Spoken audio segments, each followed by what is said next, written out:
Il cucchiaio portava i proiettili da 35 kg alla cupola corazzata, da qui il forte Lisser che Emilio Lussu chiamava il leone dell'altopiano all'inizio della Grande Guerra, dominava l'accesso alla Valsugana e uno dei panorami più suggestivi delle Prealpi, ovviamente per motivazioni per nulla turistiche. Mi trovo all'interno della porta corazzata e retrattile del leone dell'altopiano e vedete proprio da questo io riesco a controllare dove la cupola si deve dirigere e dove la mitragliatrice dovrà battere il proprio territorio e incrociare appunto il nemico che sta salendo. Il forte fu una delle opere ingegneristiche italiane principali della Prima Guerra Mondiale e il suo recupero è indubbiamente una delle migliori operazioni fatte sul territorio.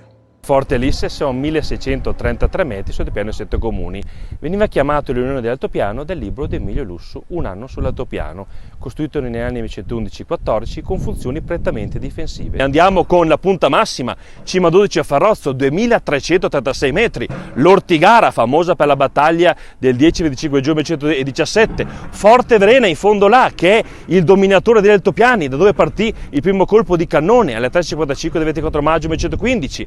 Abbiamo la piana di Marcesina, distrutta da Vaia, abbiamo la zona delle Meletti di Foggia, con Montefiore, Monte Castelgomberto. Quindi abbiamo la zona sommitale dell'altipiano dove si combatté la Prima Guerra Mondiale. E poi non solo, se noi invece facciamo i turisti, guardiamo di qua. Di qua abbiamo Forte Cima Campo, che è quasi consimile a Forte Lisser, e dall'altra parte Forte Cima di Lan. Il forte, modernissimo, era una piccola città autosufficiente con cucine, generatori, pompe per l'aria per resistere ad assedi anche importanti. Ma gli italiani non spararono neppure un colpo da qui, perché nel frattempo il fronte si era spostato avanti e dopo un paio di cannonate nella seconda parte della guerra fu occupato dagli austriaci. Il suo recupero e il suo restauro resta però un'occasione per capire un capolavoro integro di alta ingegneria militare, in una posizione strepitosa con vista su Pale di San Martino e la Gorai.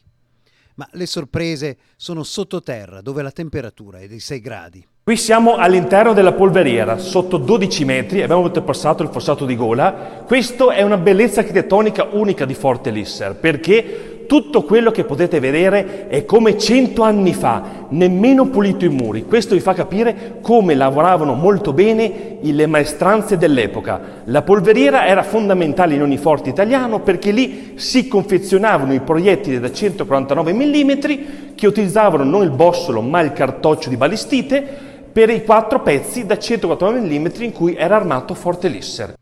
Il leone dell'altopiano ruggisce ancora, non più per la sua tecnologica ferocia, ma per attirare l'attenzione su un gioiello di architettura militare.